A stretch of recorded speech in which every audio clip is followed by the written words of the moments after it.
So I reached out to your fans and I was asking about questions to get for you, and one particular fan I thought was pretty surprising. I wanted you to take a look at this. Just hit the play button right here. Hello, Chadwick. Congratulations on all your character portrayal successes. It's one of my teachers. You were a directing major at Howard University, and I had the honor of teaching you that there. And I wonder how studying the craft of directing has helped you, aided you in your portrayals of these many characters that you've done. Do you know who that is? That's Vera Katz. Yeah. So yeah, she was one of my she was my directing advisor and teacher at Howard. Her question, I don't know if they could hear the question, but she says, how does directing help you in your portrayal of characters? One, I think as the lead actor, it's necessary, and I think she's basically talking about characters in which I played the lead, the Thurgood, Marshall, Jackie Robinson, James Brown, and not this. As a lead actor, there's a certain responsibility you have to the entire scope of the movie. You know, you need to know what world you're in. You need to know, because the audience is also following you. So where you look, they look. Where you stand, they want to know what that is. So your perspective is important, no matter what anybody else is doing. You know, it doesn't work if you don't know where you're going. And so the lead actor is in some ways directing the emotions and the eye of the audience, because the audience lives through the protagonist.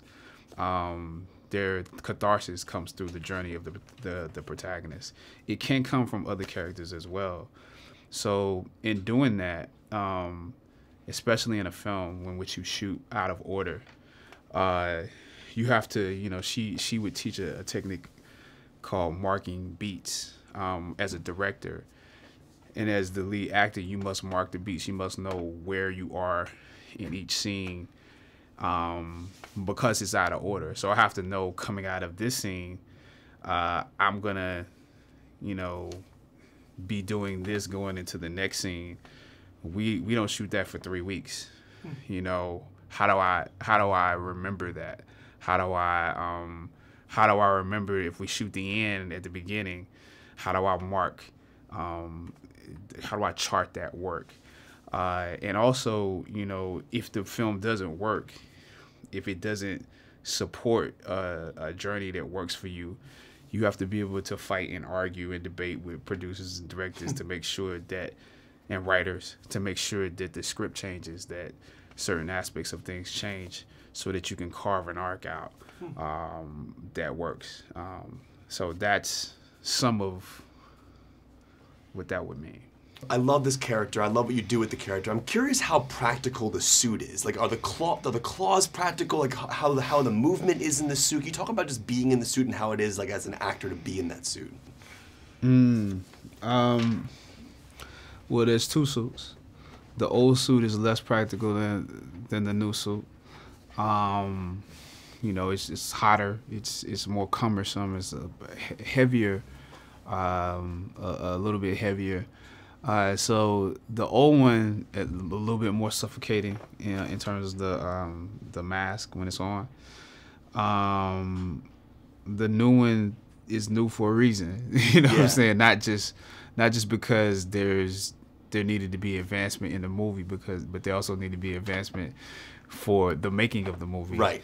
And so, you know, it is still hot. It still is some chafing and all that stuff. But it feels more like skin. And at a certain point, I think it actually starts to feel like armor. The other one looked like armor. This feels like armor. And I think it helps you when you're performing certain things and doing certain things. It gives you some stability, I actually feel like. So there is some practicality to it. Cool. in terms of usefulness. All right, so I'm a massive Kendrick Lamar fan, and I'm so happy to see him on a soundtrack. But you balance soundtrack and score here beautifully, because they're two completely different things. You have your score, who composed Fruitvale Station, as well as Creed, and now you have this. Talk about balancing Kendrick's music with also the soundtrack and the score. Yeah, it was something that, you know, we had to make sure it was organic, and it took work. We have an incredibly talented composer who also produces music. You know, he was just Grammy nominated several times over for his work on the Childish Gambino album. He produced all of that. So we were able to in the spots where we needed to weave both together, you know, we were able to get Ludwig working with Soundwave, who's Kendrick's producer, and TDE, you know, to lay the stuff in there, you know, the proper way. And we had some great music editors as well, you know. But I think if Kendrick and Soundwave weren't so gifted and didn't come watch the movie and know the movie, and Ludwig, you know, who's a savant, you know, in terms of weaving in and out different types of music. If you look and see what he did in Creed, you know, with some of that stuff as well. We wouldn't have been able to make this feel cohesive, but you know, thankfully we did. I'm freaking out by some of the shots you did in this movie. There's one shot in the trailer specifically, or one of the clips they have, where Chadwick is walking down the street in regular clothes, and in the same shot, he becomes Black Panther, then flips onto the car. How are you doing that in one shot? Is he literally flipping himself back, and then you add the suit? Yeah. Well, we start with the human element of Chad running, and then he does a move that motivates that flip. Cool. But the suit comes on him first, though. Yeah. That's. I mean, we have incredible visual effects supervisor, and Jeff Bauman. This is his first go at this specific job, but he's done tons of work, you know, with Marvel Studios. You know, he worked on Avengers: Age of Ultron. He just did a bunch of work on Doctor Strange. But he's phenomenally talented, man, and works with some great vendors, man. We worked with a vendor called Luma Studios on that scene specifically, you know, and we were able to incorporate some of the ideas from the Ta-Nehisi Coates Brian Stelfree's run, where they kind of give T'Challa suit a technological upgrade. You know, we worked that into the film there that enabled us to do, you know, to achieve that idea, and we just kind of wanted that shot to be the first. You know, it's the first time that you see his suit in action. You know, and it's interesting because working with Kevin, you know, at Marvel Studios. I mean, at first, you know, we were going with a more James Bond style vibe, when he just kind of walked out cool. You know, after going through all that stuff, he walked out cool, walked up to the car, and as he was walking, you know, the suit transformed, and you got a better look at it. And Kevin was kind of driving me to make it more exciting. You know what I mean? He said, man, do something. You know, it could be cooler than that. You know what I mean? Find a way to make it more, you know, more kinetic, you know. So that's how we came up with that idea. Now, I know you're a massive film fan, and what I love about your movies is you incorporate your love of movies into the movies. You have a Bonnie and Clyde reference in this film. You have Grease mentioned in the film. I want to know about incorporating that, and kind of like, for people who are watching your movie, if they haven't seen older films, is that kind of the idea of like maybe educating people on like older classics? Yeah, I think so, but I think at the same time, it makes... For me, it makes things realer, because that's how we communicate. I think so often, you know, you'll hear colloquialisms used that are completely all around pop culture. You know, you'll say somebody that's acting like somebody from a movie, or you'll reference a movie, or you reference a television show. You know, and we wanted the Wakandas and these characters to feel like they were of this world. You know, so you know, they referenced those things. We never wanted to feel in a way that wasn't organic, though, you know, to the situation. But yeah, it's the thing, man. And the Grease idea, that was Denai's idea, you know. Oh, cool. On the Grease reference. I can't take credit for that one. You know? Yeah, we did a great job. I could ask you questions all day, but seriously amazing. Oh, thank you, man. Greatest show in the history of television, man. What show is it? Breaking Bad. Oh. Yes. I went to the tour in New Mexico. But did you do the house? Yeah. Were the people sitting I just drove around because I saw it was like $200 or something. I was like, I've got a car. Just riding around. We did the same thing. We went to the house. Did you go to the car wash? Yeah, and I went to this the candy shop where they make the meth.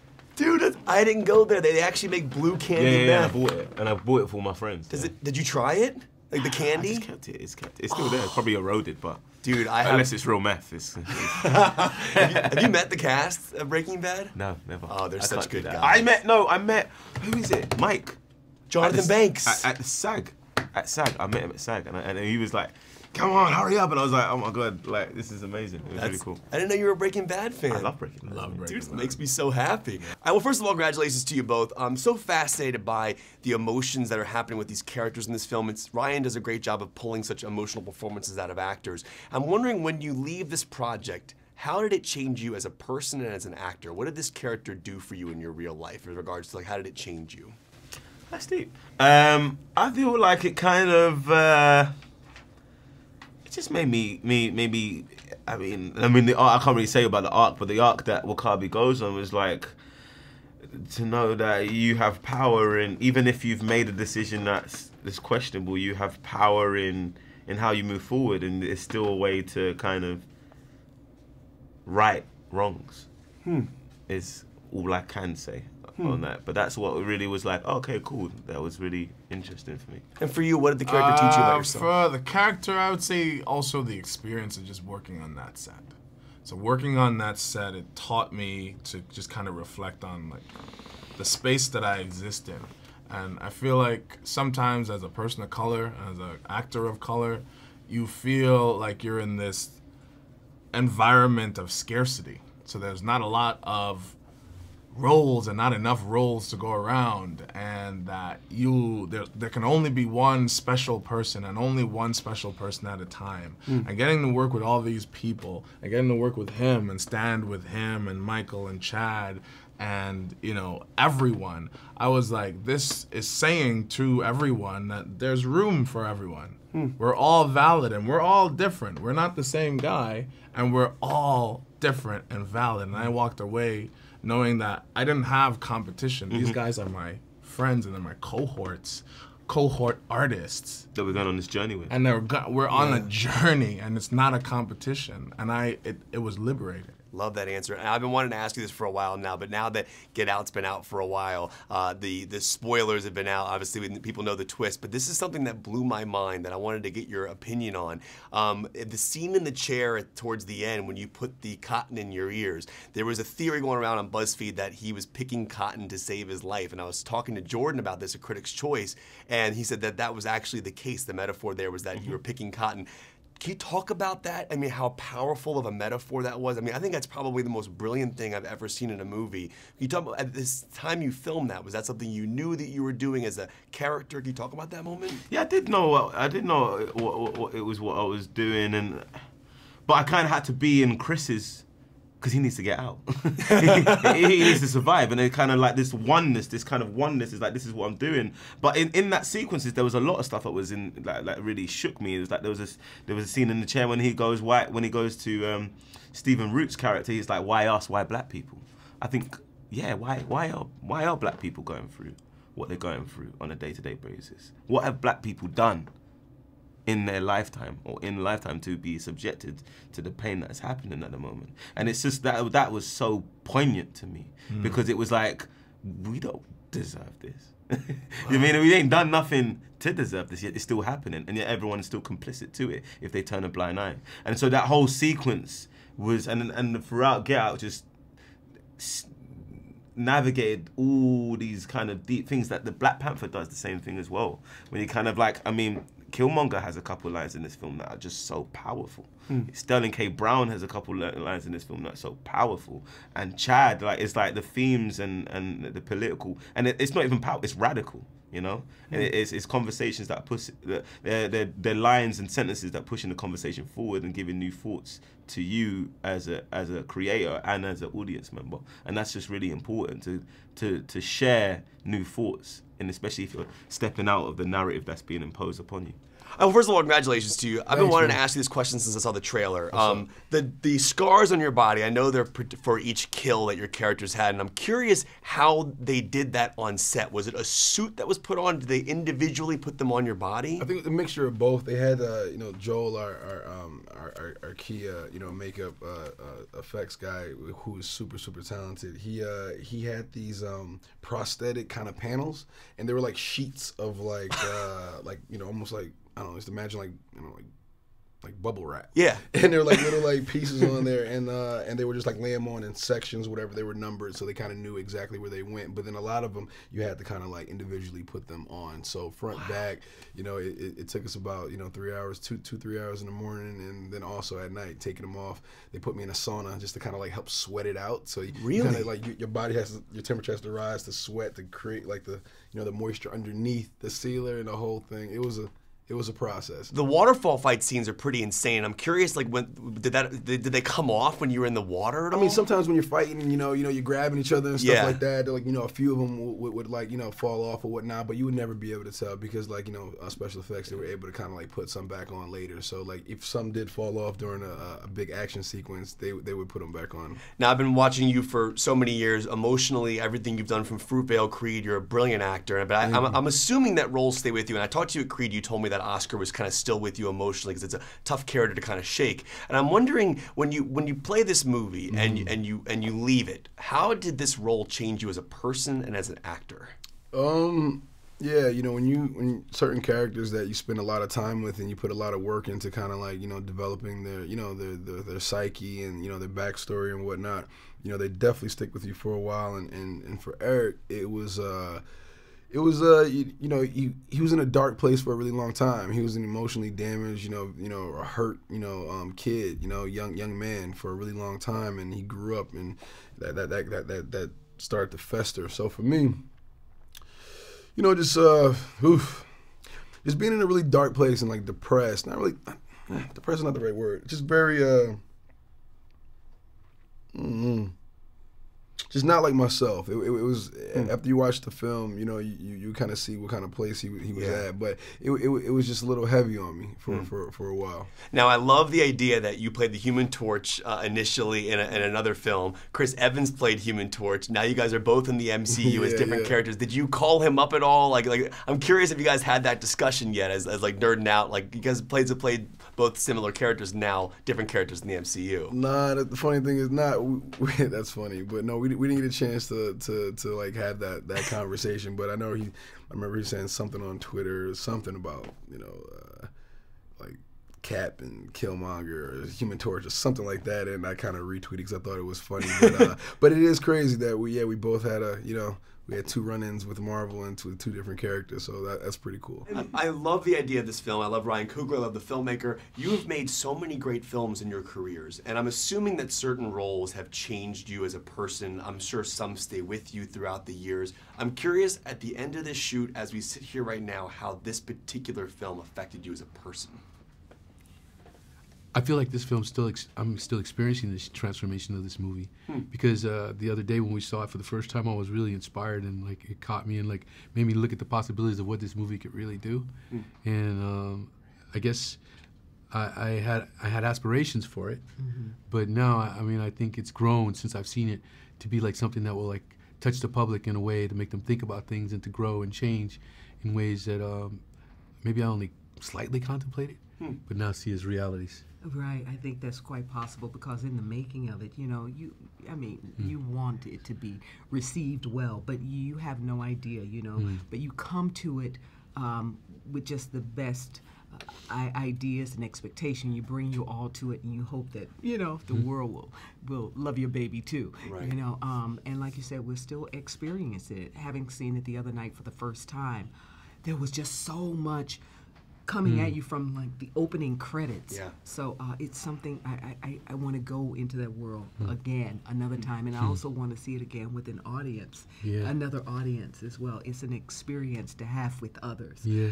So I'm looking forward to that. I'm very curious how makeup affects a performance. And for an audience member, when you watch someone in makeup and costumes, it clearly puts us into that world and immerses us as audience members. But as actors, when you get to wear the costumes and the makeup that you're wearing in these movies, how much does that help your transformation into the person? When you see yourself in a mirror with that hair or with that makeup on your face, what does that do for you as a person, as an actor?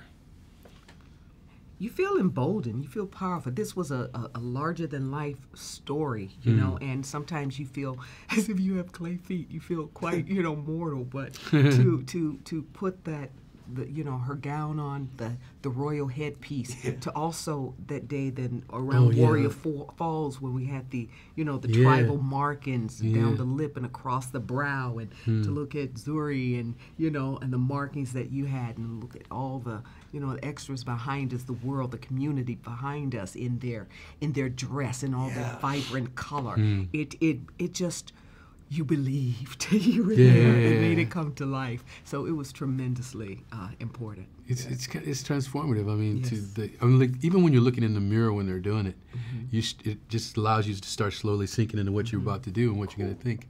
And the costumes themselves, like, they kind of, mine flew with the wind, and theirs are different. So as a result, it kind of reminded me of all the elemental things I needed to understand and stuff. And it was helpful, so helpful. Because I'm with the local Fox station in Washington, D.C., I do want to mention, obviously, you're on 911, which is a fantastic show. It's doing so well. And I'm just curious how the reception for that show has been for you. Are people coming up to you? Are you meeting police officers and law enforcement that have come to you and said, thank you for the show, and you got it right? What are you hearing? It's been wonderful. It's been thrilling. I just did recently a PSA for 911 first responders because it's their 50th anniversary. So they reached out to me, in a letter, and said that they were, talked about how thrilled they were and how appreciative. You could feel their pride and at being recognized, this show recognizing the work that they do, and a first for them. So I was very happy to do that, because when you need them, you may not think about it every day, but when you need them. You told me about the fireplace story. You told me that last time I saw you almost burned the house down in Florida. You told me that. I was like, whoa. Right. And we shot the PSA in a call center. Cool. So to stand there and to hear some of them, they said they'd been quiet all day. As soon as we got there, stuff started jumping off. And I was like, oh, wow. What? He was drinking and smoking. It was, you heard some things. So, well, it was an absolute pleasure sitting down with you both. Thank you for the time. Thank you for this film. And thank you for letting me share this experience with you guys. So it's a pleasure talking to you guys. I was watching a lot of the B-roll footage, and I'm a big fan of Ryan, and I love how he does a lot of long, continuous action takes. And there's this really cool one shot that you guys have when you're in South Korea where it's like a continuous action shot. But I was curious about the fight choreography that you did, and because there's scenes where you're taking down 3, 4, 5 bad guys in one shot without an edit. So was that something you practiced with multiple people taking them down? Because normally in action movies it's quick cuts. Oh, but he likes the long cut. Yeah, no. So yes, so it was. I had a team of 3 stunt men who helped me in when we were getting ready during the 6-week boot camp.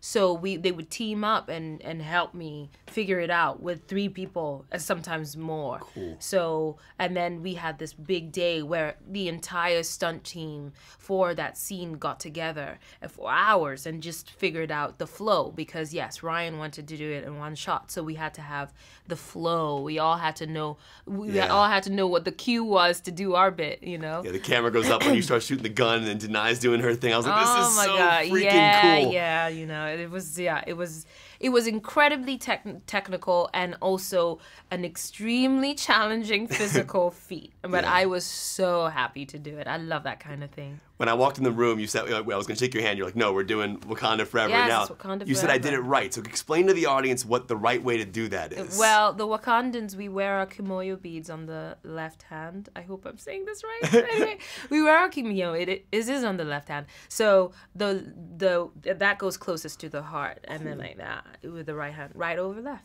So I did it right. Wakanda Forever. That's cool. Yeah. All right, I have to know, when you did the sequence where you're driving the car and Chadwick's on top of it, you're driving it from the tech headquarters. Yes. How did that look when you were shooting that scene? Like, were you did they give you some kind of motion, like with simulator? What were you doing? It was pretty much, yes. It was like that. It was oh man, I don't want to give secrets away. Sure.